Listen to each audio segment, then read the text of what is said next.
Hello everyone and welcome back to Let's Play Super Ghouls and Ghosts. In the last one we beat Nebiroth, which should have been the end of the game, but because tradition exists, we need to do a second loop of the game in order to actually face the final boss and see the ending. Things are a bit different on the second time around, and by that I mean it's more or less a difficulty above where you were before. I want to say enemies are faster, bosses take more hits, so on and so forth. However, we also have an extra thing we need to do, similarly to Ghosts and Goblins and Ghouls and Ghosts. There is a new weapon somewhere that we need to get, and to get it this time around, you need to get a chest when you're fully upgraded, which means you not only need to get the whatever your first weapon is, you need to get the green armor, then the gold armor, then the second shield, which I think is actually supposed to be called the sun shield, and then whatever your fifth chest is after that, the new weapon will be awaiting you. Stage 1 is the easiest place to do this though, mostly because any stage past this, it's a bit hard to get consistent chests like that. And for doing that, we get a fairy which drops the Goddess Bracelet. A fairly rapid-fire weapon that can be aimed in both directions as usual, still can't be aimed up or down. But the biggest sacrifice with it is that it has no magic attack. Because of this, I actually recommend on the second playthrough avoiding getting this weapon until more or less stage 6 or 7, if you can wait that long to begin with. Because magic really is still useful. However, I will say the Goddess Bracelet does have one nice little quirk to it, and that is the closer you are to the enemy you're hitting with it, the more damage you do. I want to say when you're close up, it does, I want to say roughly 3 damage, medium distance 2, from a distance 1. That's also very easily tellable when you're close to, I think, the Hydra in specific, because it'll hit all 3 things. I think more or less it's actually considered more than 1 hitbox is the big thing with it, but either way. Just to make things a bit easier for your second run, I am showing you each of the boss fights with the Goddess Bracelet so you can figure out strategies for it, even though at the end of the day, the strategies aren't too different. It is notable to use these because this is how you're supposed to beat the bosses without magic. And I guess in the long run, for the case for LP, it's good to have that. The second run, otherwise, like I said, is not really any different. Enemies are faster, have more HP, takes, I think, more I don't even think it takes more points to get extra lives in this.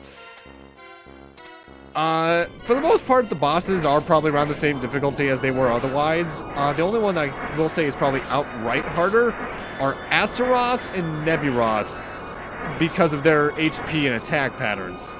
Things like this worm are still pretty easy. So is the giant barnacle head. Cockatrice is always going to be easy. I suppose Freon, actually, now that I think about it, can cause some issues, but that's more so because, you have to deal with the fact that you can't always damage it, in comparison to a lot of the other bosses, at least. I'm still not the biggest fan of the whole Force 2 playthrough thing for the ending, but at the same time, given the era that these games were released, I can't really complain too much. Also, the poor Hydra, you never get a chance to really show off what you do.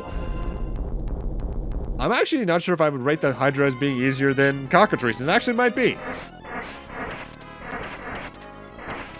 To this day, though, I still wonder why they actively designed a full sprite for Freon when they only actually use his top half during the battle. I would have liked to see what they could have done with his legs, maybe a kick attack or something.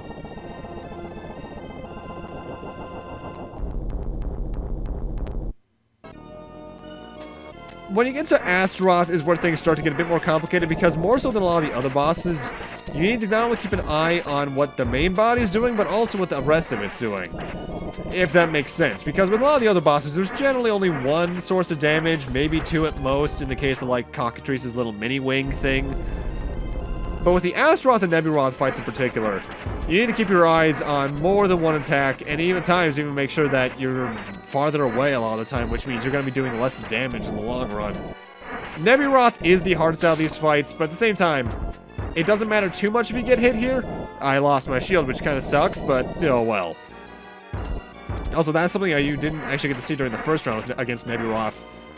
It's actually very possible to get yourself trapped in that corner, and I've actually had playthroughs where I swear he spammed his fire attack so much that I actually couldn't get a hit in for a solid 30 or so seconds plus.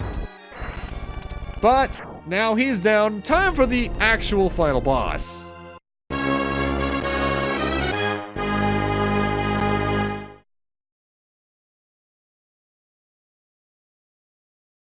And the final boss, as the plot of the game explained, is Sardius, though I think this guy's name is supposed to be Samael in Japan.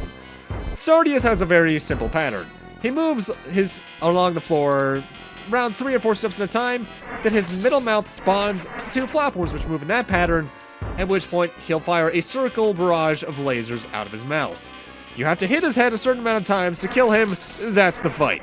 The only thing is, compared to other bosses, he actually actively gets more aggressive the less health he has.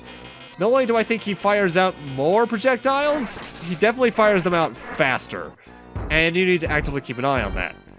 This can be kind of a tough fight, I admit, in terms of not getting hits, because these hitboxes, the hitboxes on these lasers, I swear, are a bit iffy, as are the placement of them should he be, say, on the very edge of the screen like so right now. Ultimately, out of the 3 final bosses that we faced so far in the Ghosts and Goblins series, outside of Gargoyle's quest between this guy, Rushifel / Loki, or Astaroth in Ghosts and Goblins 1, I think Sardius is the hardest. Then it's probably Loki, just due to the fact of what he can do if you actually give him a chance to do it. Then it's Astaroth, because Astaroth is honestly pretty pathetic. It's the rest of the game before him that's the actual challenge there.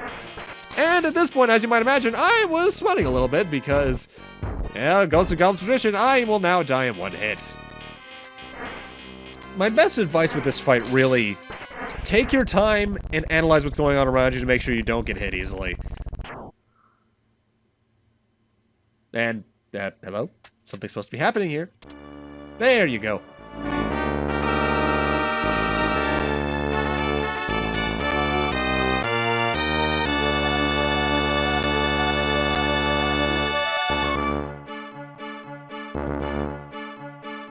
No one ever imagined that the princess's bracelet was such a powerful, magical weapon. Even the princess herself was wearing it as ordinary jewelry, unaware of its magical properties.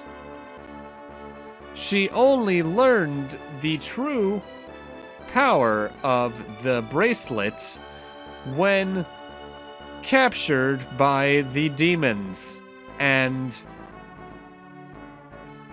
barely hid it in time. Finally, with the help of the bracelet, Arthur defeated the demons. They will never arise to menace peace-loving people again. Except for Gargoyle's quest, but that's debatably a prequel.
Why was I silent for that?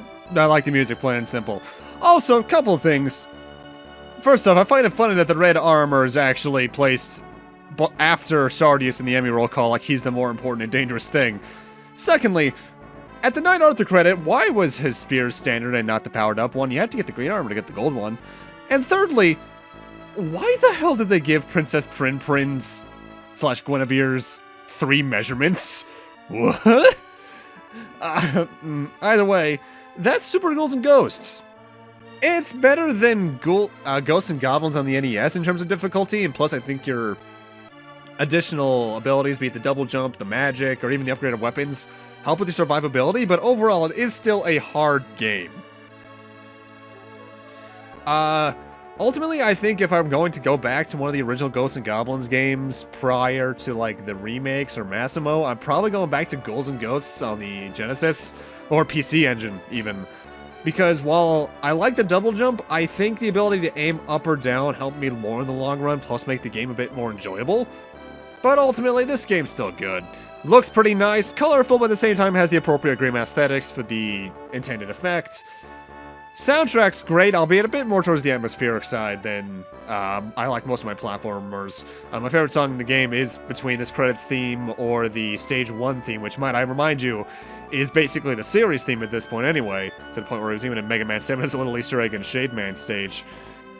If you want to play the game, it's on the Super Nintendo, it was on the Wii's Virtual Console, and it might be on the 3DS and Wii U's. I'm not entirely sure about that one, honestly.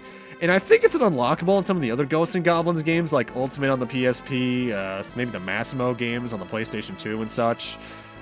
So there's ports out there for you to play, and I think it's worth at least a shot. I recommend playing the game on the easier mode, because this isn't one of those games where the ending changes depending on your difficulty.